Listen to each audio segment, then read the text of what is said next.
Good morning everyone. Hope you all are well and safe. So today we will continue our third chapter, that is the Midnight Visitors. So I am going to continue the line wise explanation. So listen it properly and carefully, okay? It's not my balcony, Asabel said with extreme irritation. It belongs to the next apartment. He glanced explanatorily at Paolo. You see, he said, this room used to be part of our large unit and the next room, through that door there, used to be the living room. It had the balcony which extends under my window now. You can get onto it from the empty room 2 doors down, and somebody did last month. The management promised to block it off, but they haven't. Max glanced at Paolo, who was standing stiffly not far from Oswald, and waved the gun with a commanding gesture. Please sit down, he said. We have a wait of half an hour, I think. 31 minutes, Oswald said moodily. The appointment was for 12:30. I wish I knew how you learned about the report, Max. The little spy smiled heavily, and we wish we knew how your people got the report. But no harm has been done.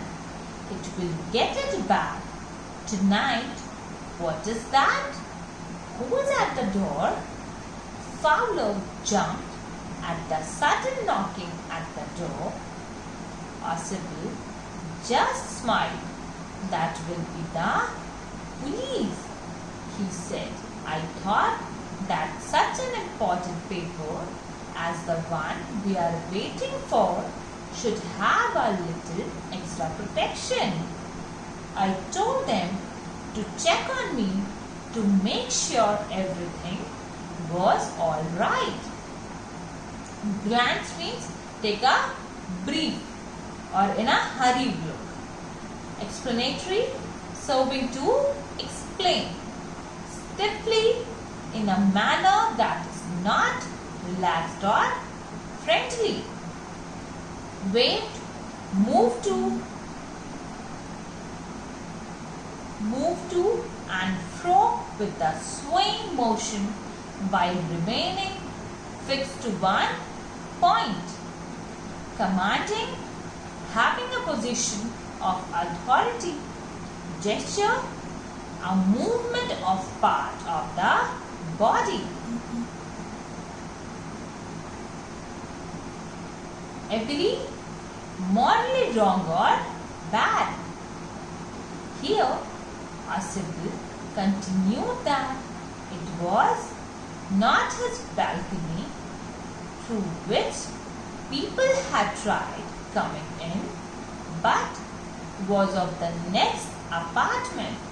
He then started explaining things to whom? Things to Fowler, that his room used to be a part of a large unit and the room next to his room used to be a living room.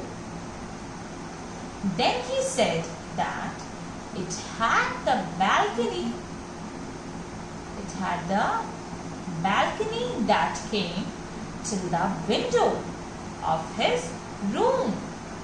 Then he said that to climb up to his room, one needed to go to the empty room, which was 2 rooms away from his room, and climb up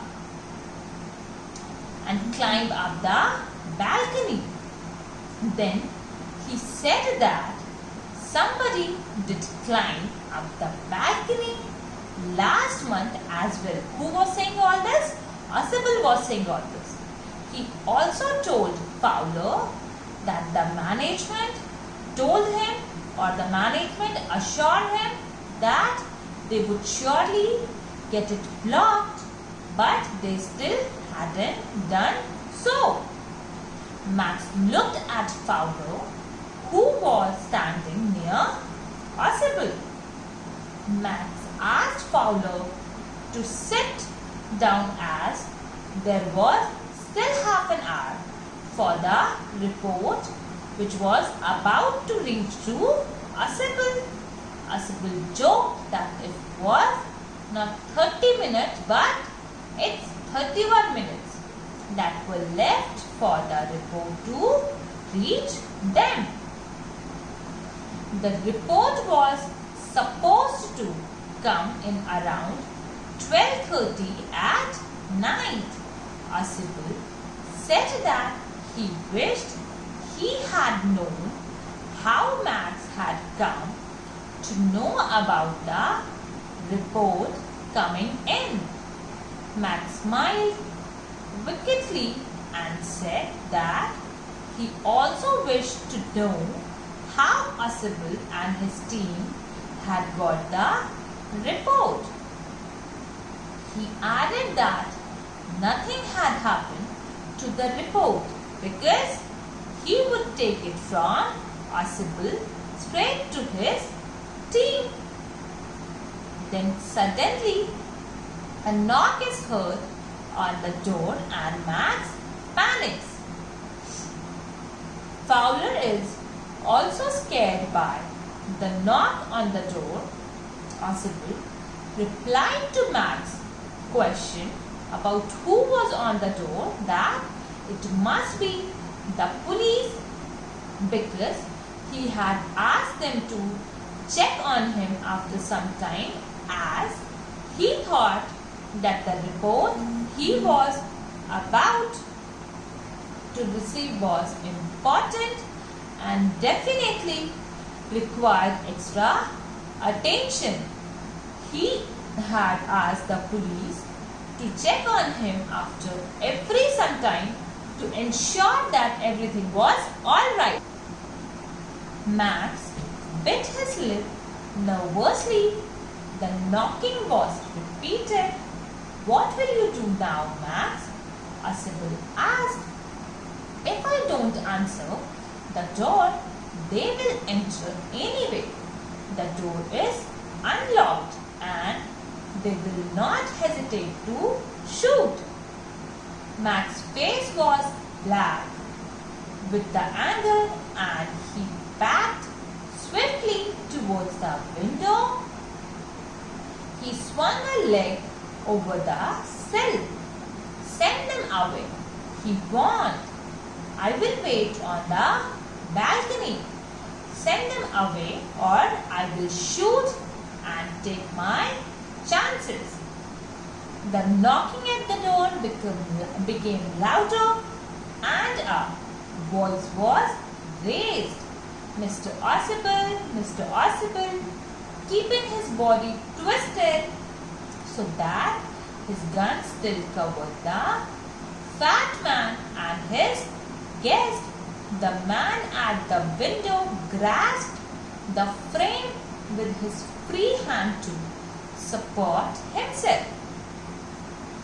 Then he swung his other leg up and over the window sill. The doorknob turned. Swiftly Max pushed with his left hand to free himself from the sill and dropped to the balcony. And then, as he dropped, he screamed once shrilly. The door opened and a waiter stood there with a tray, a bottle and 2 glasses. "Here is the drink you order for when you return," he said and set the tray on the table. Deftly uncorked the bottle and left the room. White-faced Fowler stared after him, but he stammered, "The police." "There were no police," Archibald said. "Only Henry, whom I was expecting." "But won't that man out on the balcony?" Fowler began. "No," said Archibald. "He won't return to see my young friend. There is no balcony." Everyone knows what is hesitate. Swiftly. Swiftly means moving or capable of moving with great speed, or in the term of physics, or that is what? Velocity. Sill, the horizontal piece or member beneath a window. Shrilly, in a high pitch, deftly, skillful or clever. Uncorked, to draw the cork from. Stammered, to speak with involuntary breaks and pauses. Sighed, to let out one's breath audibly as from sorrow, weirdness or relief. Here it is said that Max became nervous about the situation as the knocking continued, and Archibald asked him what would he do next. Archibald added that door was unlocked, and if he didn't let him open the door, the police would enter anyway and would definitely shoot if they saw him with a gun. Who is saying this? Archibald is saying this. Max was angered by the situation and ran quickly. The knocking on the door grew louder, and someone from outside was calling, "Mr. Archibald, Mr. Archibald." Max was sitting on the windowsill and was facing inside so that his gun could still be pointed towards Mr. Archibald and Fowler. Max then held the windowsill and sat on the sill with both legs outside. The doorknob turned, and Max thought that the police would be coming inside. So what he did? He jumped from the sill to fall on the balcony, and when he fell, a loud and shrill scream was heard. When the door opened, a waiter stood at the door with a tray, a bottle of wine and 2 glasses.